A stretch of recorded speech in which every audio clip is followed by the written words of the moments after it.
வணக்கம் மக்களே. உலகத்திலே இப்படி ஒரு இடத்த நீங்கள் வேறு எந்த நாட்டிலையும் பார்க்க முடியாதுங்க. இந்தியாவில் அதுவும் செகண்ட் செஞ்சுரி பிசியில் இந்த மாதிரியான ஒரு இடத்த செதுக்கியிருக்காங்க. அப்படியே பார்த்து பார்த்து செதுக்கியிருக்காங்க அப்படின்னு சொல்லலாம்.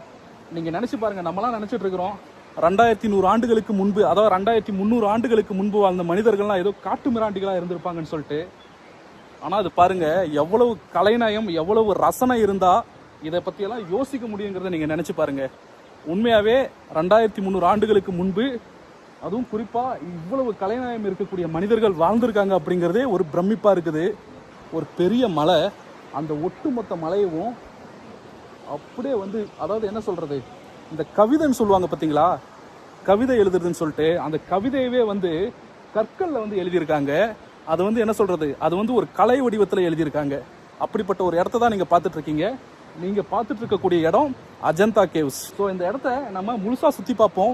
இந்த இடத்துல என்ன இருக்குது அப்படிங்கிறத நம்ம இன்றைக்கி முழுசாக பார்க்க போகிறோம். ஸோ கடைசி வரைக்கும் இந்த காணொலியை முழுமையாக பாருங்கள். பொதுயுகம் 2ஆம் நூற்றாண்டில் சதவாகனர்கள் அப்படிங்கிற மன்னர்களுடைய ஆட்சி காலத்தில் புத்த துறவிகளால் குடையப்பட்ட இடம்தான் இந்த அஜந்தா குகைகள். கிமு 2ஆம் நூற்றாண்டில் தொடங்கி கிபி 5ஆம் நூற்றாண்டு வரைக்கும் ஏறக்குறைய 7 நூற்றாண்டுகள் தொடர்ச்சியாக இந்த இடங்களை கட்டியிருக்காங்க. இங்கே இருக்கக்கூடிய ஒவ்வொரு கற்களும் பாறைகளும் கலையின் உச்சம் அப்படின்னு சொல்லிட்டு சொல்லலாம். நீங்கள் பார்க்கக்கூடிய அந்த இடங்கள் எல்லாமே பாருங்கள், அவ்வளோ அற்புதமாக இருக்குங்க. ஏறக்குறைய 4 கிலோமீட்டர் தூரம் இருக்கக்கூடிய ஒரு மலை இது. இந்த மொத்த இடமும் புத்த மத துறவிகளுக்காக கட்டப்பட்ட இடம் தான். புத்த மத வழிபாடு, புத்த மத பள்ளி அப்படின்னு சொல்லிட்டு நிறைய விஷயங்கள் உள்ளே இருக்குது. 7ஆம் நூற்றாண்டுடைய இறுதி காலகட்டத்தில் புத்த மதம் இந்தியாவில் வீழ்ச்சி தொடங்குது. அந்த காலகட்டத்தில் இந்த இடங்கள் எல்லாமே முழுக்க கைவிடப்படுது. கைவிடப்பட்டது மட்டுமல்லாமல் நீங்கள் பார்க்கக்கூடிய அந்த மலைகள் முழுக்க இந்த புதர்களாலையும் மரங்களாலையும் முழுமையாக மூடப்படுது. ஏறக்குறைய 1000 ஆண்டுகள், நினச்சி பாருங்கள், 1000 ஆண்டுகள் இப்படி ஒரு இடம் இருக்குது அப்படிங்கிறதே தெரியாமல் மக்கள் வாழ்ந்திருக்காங்க. அதாவது இந்த 1000 ஆண்டுகளில் வாழ்ந்த மக்களுக்கு தங்களுடைய பெருமை என்ன அப்படின்னே தெரியாமல் வாழ்ந்து மறைஞ்சிருக்காங்க. அதுக்கப்புறமா 1800ஆம் ஆண்டுகளில் தான் பார்த்திங்கன்னா இந்த இடம் திரும்பவும் ஒரு ஆக்சிடென்டலாக கண்டுபிடிக்கப்படுது. அப்போ தான் அந்த உலகமே வியக்குது. ஏன்னா உள்ளுக்குள்ளே இருக்கக்கூடியது வெறும் இந்த மாதிரியான குடவரை கோவில்கள் மட்டுமல்ல, உள்ளுக்குள்ளே இருக்கக்கூடிய அந்த ஓவியங்கள் உலகையே மிரட்டுச்சு. ஏன்னா 2300 ஆண்டுகளுக்கு முன்பே இவ்வளவு தத்ரூபமான ஓவியங்களை வரைய முடியுமா அப்படின்னு சொல்லிட்டு மிரண்டாங்க. அந்த உள்ளுக்குள்ளே இருக்கக்கூடிய எல்லா ஓவியங்களையும் நான் உங்களுக்கு காட்டுறேன், நீங்களும் பார்க்கலாம், ஆச்சரியப்படலாம். 2000 ஆண்டுகளுக்கு மேலே ஆனாலும் அந்த ஓவியங்கள் இன்னும் அழியாமல் இருக்கிறது ரொம்ப ஆச்சரியம். அதுவும் இயற்கையான நிறமைகளை வச்சே அந்த ஓவியங்களை வரைஞ்சிருக்காங்க அப்படிங்கிறது ஆச்சரியத்துக்குரிய ஒரு விஷயம். நீங்கள் பார்க்கலாம், இங்கே இருக்கக்கூடிய அந்த இடமே பார்த்திங்கன்னா ரொம்ப ரம்மியமான இடமா இருக்குது. இயற்கை எழில் சூழ்ந்த ஒரு இடமா இருக்குது. இங்கே இயற்கையாக கொட்டக்கூடிய அந்த அருவிகள் எல்லாம் கூட நீங்கள் பார்க்கலாம். நீங்கள் இப்போ பார்த்துட்டு இருக்கிறதா பார்த்தீங்கன்னா முதல் குகை எண் 1. இதுதான் ரொம்ப முக்கியமான குகை அஜந்தாவில் இருக்கிறதுலே.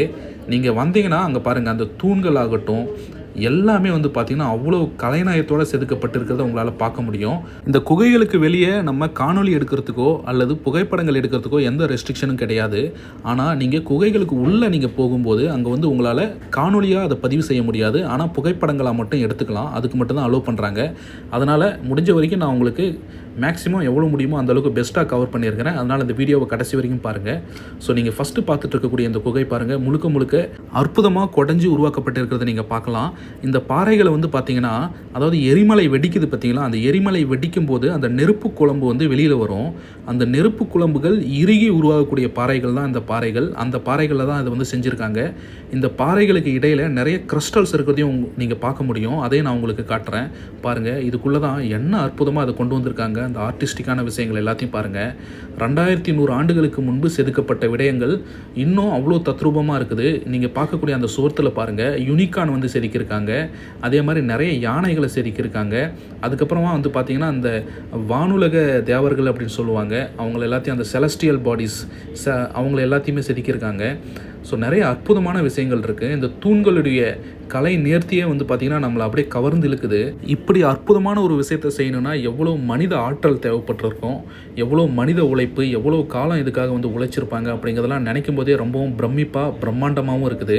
நீங்கள் பாருங்கள், இந்த தூணில் செதுக்கப்பட்டிருக்கிறதெல்லாம் பார்த்திங்கன்னா செலஸ்டியல் பாடிஸ். நம்ம ஆக்சுவலாக இப்போ முதல் குகையில் தான் இருக்கும். மொத்தம் 30 குகைகள் இருக்குது. 30 குகைகளில் எவ்வளோ ஆச்சரியங்கள் இருக்க போகுது அப்படிங்கிறத நம்ம கொஞ்சம் கொஞ்சமாக எக்ஸ்ப்ளோர் பண்ணுவோம். முதல்ல நம்ம அந்த முதல் குகைக்கு உள்ளே நம்ம போய் பார்ப்போம். உள்ளுக்குள்ளே நம்ம போகக்கூடிய அந்த என்ட்ரன்ஸே பாருங்கள், அவ்வளோ அற்புதமாக இருக்குது. நம்ம உள்ளே போனோம்னா ஒரு பெரிய ஒரு புத்தருக்கான ஒரு கோவில் உள்ளுக்குள்ளே நீங்கள் பார்க்கலாம். என்ட்ரன்ஸ்லேயே உள்ளுக்குள்ளே இருக்கக்கூடிய அந்த ஓவியங்கள் எல்லாம் வந்து வேறு லெவலில் இருக்குங்க. அதாவது 2200 ஆண்டுகளுக்கு முன்பு வரையப்பட்ட அந்த ஓவியங்கள், அதை நீங்கள் பார்த்தீங்கனாலே வந்து மிரண்டுருவீங்க. அந்த அளவுக்கு ஓவியங்கள் இருக்குது.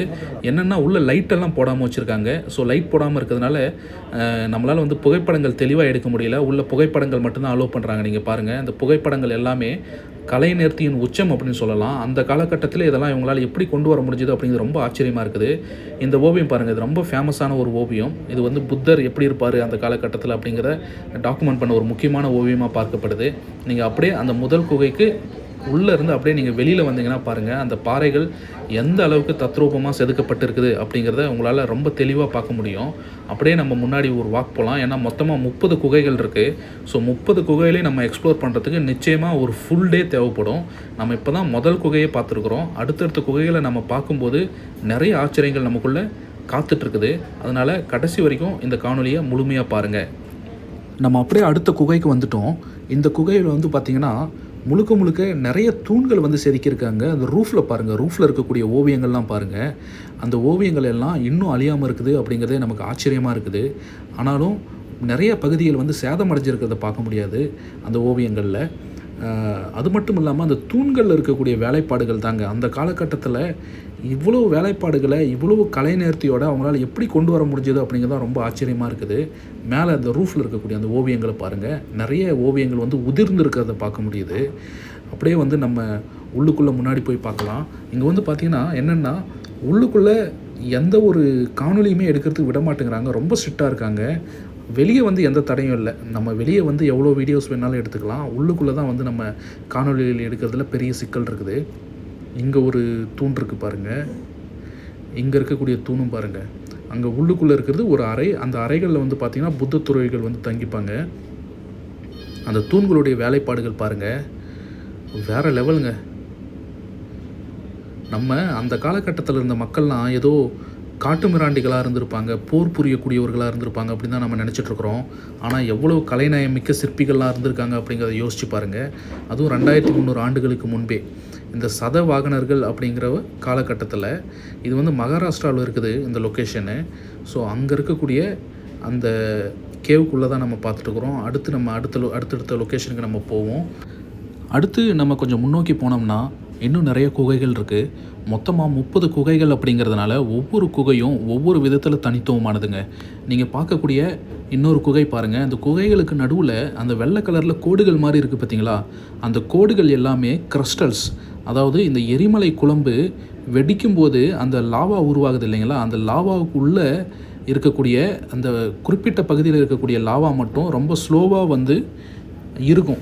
ஸோ அப்படி ஸ்லோவாக இருக்கும்போது உருவாகக்கூடியது தான் அந்த கிறிஸ்டல்ஸ். ஸோ எந்த அளவுக்கு ஸ்லோவாக இருக்குதோ அந்த அளவுக்கு பெரிய கிறிஸ்டல்ஸ் உள்ளே இருக்கும். நீங்கள் அந்த வெள்ளை கலரில் தெரியுது பாருங்கள், அது எல்லாமே கிறிஸ்டல்ஸ். அது அந்த தூண்களுக்குள்ளே இருக்கிறது. அது வந்து வெளியில் விற்பாங்க. அஜந்தா குகைகளுக்கு வெளியே ரொம்ப விலை சொல்லுவாங்க. நீங்கள் பார்த்து கவனமாக வாங்கணும், இல்லாட்டி ஏமாற்றிடுவாங்க. இங்கே இருக்கக்கூடிய டெக்கரேஷன் பாருங்கள். இங்கே யூனிகார்ன் குதிரையை வந்து வாயில் கதவுகளில் வச்சுருக்காங்க. அவ்வளோ அற்புதமாக இருக்குது. ஸோ இந்த யூனிகார்ன் அப்படிங்கிற அந்த கான்செப்ட் எப்படி வந்ததுன்னு சொல்லிட்டு தெரியல புத்திசத்தில். ஏன்னா கிரேக்க நாடுகளில் தான் அந்த யூனிகார்ன்லாம் வந்து ரொம்ப ஃபேமஸாக இருக்கும். ஸோ அந்த காலகட்டத்தில் வந்து புத்திசத்தில் இந்த யூனிகார்ன் எப்படி வந்ததுன்னு தெரியல. அப்படியே நம்ம முன்னோக்கி போனோம்னா பாருங்கள், ரொம்ப அழகாக இருக்குது இல்லைங்க? அப்படியே அந்த மலைகளை பார்த்த மாதிரி ரொம்ப இயற்கையான ஒரு இடத்துல அவ்வளோ அற்புதமாக இருக்குது. அங்கே இருக்கக்கூடிய அந்த சிற்பங்கள் பாருங்கள், இவ்வளோ டெக்கரேட்டிவாக இருக்குது. புத்த துறவிகள் வந்து புத்தர் வந்து ஆசையே துன்பத்திற்கு காரணம், ஆசையை விடுங்க அப்படின்னு சொல்லிட்டு சொன்னார். ஆனால் அந்த புத்த துறவிகள் எவ்வளோ ஆசாசியாக கட்டி எவ்வளோ அற்புதமாக வாழ்ந்திருக்காங்க அப்படிங்கிறத பாருங்கள். 2300 ஆண்டுகளுக்கு முன்பு இப்படியெல்லாம் நம்ம நினச்சி பார்த்துருக்க முடியுமா? அவ்வளவு அற்புதமாக உள்ளுக்குள்ளே செதுக்கியிருக்காங்க. இந்த சிற்பத்தை பாருங்கள், என்ன ஒரு தத்ரூபம், என்ன ஒரு கலை நேர்த்தி, அதை நீங்கள் பார்க்கும்போதே தெரியும். அன்ஃபார்ச்சுனேட்லி உள்ளே வந்து வீடியோ எடுக்க விட மாட்டேங்கிறாங்க. உள்ளுக்குள்ளே தான் பல பொக்கிஷங்கள் இருக்குது. உள்ளுக்குள்ளே தான் பல அற்புதமான ஓவியங்கள்லாம் இருக்குது. இந்த சிற்பத்தை பாருங்கள், புத்தரை சுற்றி யானைகள் இருக்கிற மாதிரி இருக்குது. புத்த மதத்துக்கும் யானைகளுக்கும் நிறைய தொடர்பு இருக்குது. அதாவது புத்தர் வந்து பிறக்கிறதுக்கு முன்னாடி அவருடைய அம்மா வந்து பார்த்திங்கன்னா ஒரு வெள்ளை யானை அவருடைய கனவுல வர்ற மாதிரி கனவு கண்டாங்களாம். ஸோ அதனால தான் புத்த மதத்தில் யானைகள் வந்து பிரதானமாக இருக்குது. அதை விட முக்கியமாக நீங்கள் மகாராஷ்டிரா மாநிலத்தை பொறுத்த வரைக்கும் விநாயகர் தான் வந்து கடவுள். அதே மாதிரி இங்கே இருக்கக்கூடிய பெரும்பாலான சிற்பங்கள், அதாவது புத்த மதம் சார்ந்த சிற்பங்கள் ஆகட்டும், கோவில்கள் ஆகட்டும், எல்லாமே நிறைய மகாராஷ்டிரா மாநிலத்தில் தான் இருக்குது. இதுக்கும் அதுக்கும் ஏதாவது சம்மந்தம் இருக்குமான்னு சொல்லிட்டு தெரியல. வரலாற்று ஆய்வாளர்கள் தான் அதை வந்து உறுதிப்படுத்தணும். இங்கே ஒரு சிற்பம் இருக்குது பாருங்கள், ஒரு பெண்ணுக்கு வந்து ஜடை பின்னி விடுற மாதிரி ஏதோ ஒரு சிற்பம் ஒன்று இருக்குது. ரொம்ப தத்ரூபமாக இருக்குது. அதே மாதிரி புத்தர் கூட இந்த பாம்புகளையும் வந்து கனெக்ட் பண்ணுறாங்க. அது எதுக்குன்னு சொல்லிட்டு தெரியல. பொதுவாகவே தாமரைப்பூ இருக்கிற மாதிரி இருக்கும். ஸோ அந்த தாமரைப்பூவுக்கு அடுத்து இந்த மாதிரி பாம்புகளையும் கூட வச்சுருக்கிற மாதிரி இருக்குது. இங்கே இருக்கக்கூடிய அந்த பெண் சிற்பங்கள்லாம் பாருங்கள், அதுதாங்க ரொம்ப பெரிய அளவில் கவனத்தை ஈர்க்குது. அவ்வளோ அழகாக, அதாவது இந்த அழகியலோட அவ்வளோ கலைநேர்த்தியோடு அதை வந்து செதுக்கியிருக்காங்க. ஏன்னா துறவிகள் வந்து இவ்வளோ கலைநேர்த்தியோட பெண்களை வந்து செதுக்க வேண்டிய அவசியம் என்ன அப்படிங்கிற ஒரு கேள்வியும் வருது. அப்படியே நம்ம முன்னோக்கி போவோம். இங்கே பாருங்கள், அது நீங்கள் ஒவ்வொரு வியூவுமே நீங்கள் பார்க்குறதுக்கு அப்படியே ஏதோ ஒரு ரயில் பெட்டி மாதிரி அவ்வளோ குகைகளை வந்து செதுக்கி வச்சுருக்காங்க. இது எவ்வளோ ஒரு ரம்மியமான ஒரு இடத்துல இருக்குது அப்படிங்கிறத நீங்கள் பாருங்கள். அடுத்து நம்ம அப்படியே முன்னோக்கி போனோம்னா இன்னொரு குகை. இந்த குகை வந்து ரொம்ப வித்தியாசமான குகைங்க. இந்த குகையில் தான் வந்து பார்த்திங்கன்னா புத்த துறவிகள் வந்து தவம் செய்வாங்களாம். ஸோ அவங்க தவம் செய்வதற்காகவே டெடிக்கேட்டடாக செய்யப்பட்டிருக்கக்கூடிய குகை. சில பேர் வந்து இது வந்து ஃபினிஷ் பண்ணாமல் விட்ட குகை அப்படின்னு சொல்கிறாங்க. எதுன்னு சொல்லிட்டு தெரியல. ஆனால் சில பேர் வந்து என்ன சொல்கிறாங்க, உள்ளூர் மக்கள், இந்த குகைகள் வந்து இந்த மாதிரி தான் இருக்குமா, தவம் செய்வதற்கு இந்த மாதிரி ஃபினிஷ் பண்ணாமல் தான் இருக்குமா. ஏன்னா இவ்வளோ குகைகளை இவ்வளோ நேர்த்தியாக ஃபினிஷ் பண்ணவங்க இதை ஃபினிஷ் பண்ணாமல் விட்டுருக்க மாட்டாங்க அப்படின்னு சொல்கிறாங்க. அதுவும் இது வந்து மிடில் ஆஃப் த ஹில்ஸில் இருக்குது. ஏன்னா மற்ற குகைகளுக்கு நடுவில் இருக்குது. இதை வந்து ஃபினிஷ் பண்ணாமல் விட வேண்டிய அவசியம் இல்லை. இது வந்து பர்பஸ்ஃபுல்லாகவே இந்த மாதிரி தான் வந்து கவர் பண்ணியிருக்காங்க அப்படின்னு மக்கள் சொல்கிறாங்க. அது எந்த அளவுக்கு உண்மைன்னு சொல்லிட்டு தெரியல. அதையும் வரலாற்று ஆய்வாளர்கள் தான் அதை வந்து உறுதிப்படுத்தணும்.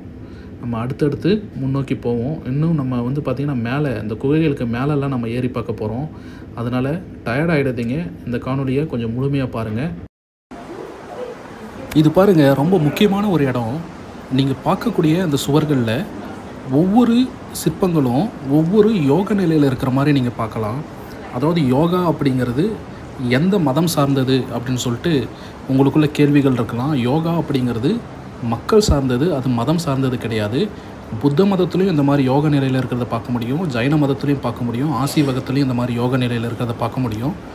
அந்த மாதிரி தான் நீங்கள் பார்க்கக்கூடிய இந்த சுவர்களில் ஒவ்வொரு சிற்பமும் ஒவ்வொரு விதமான ஒரு யோக நிலையிலையும் ஒரு முத்திரைகளோடையும் இருக்கிறத பார்க்க முடியும். நீங்கள் பாருங்கள், மேலேருந்து அந்த காட்சியை பாருங்கள், எவ்வளோ அற்புதமாக இருக்குன்னு சொல்லிட்டு. இங்கேருந்து பார்க்கும்போது இன்னும் அட்டகாசமாக தெரியுதுங்க. இதுக்குள்ளேயும் வந்து பார்த்திங்கன்னா ஒரு சைத்திய ஹால் இருக்குது. இதுக்குள்ளேயும் வந்து ஒரு புத்த ஸ்தூபி ஒன்று வச்சுருக்காங்க. ரொம்ப அற்புதமாக இருக்குது இங்கேருந்து பார்க்குறதுக்கு இந்த காட்சி.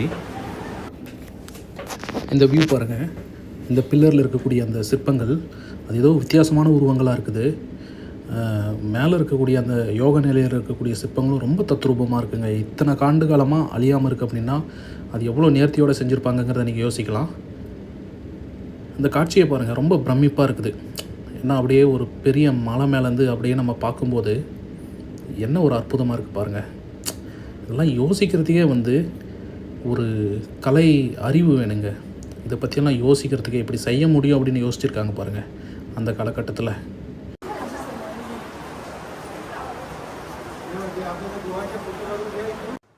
இந்த குகைக்கு உள்ளே என்னென்ன இருக்குதுன்னு சொல்லிட்டு பார்த்துருவோம். இந்த மாதிரி தாங்க ஒவ்வொரு குகையுமே அதீத கலை நுட்பத்தோடு இருக்கும். அன்ஃபார்ச்சுனேட்லி உள்ள வீடியோ எடுக்க விட மாட்டேங்கிறாங்க.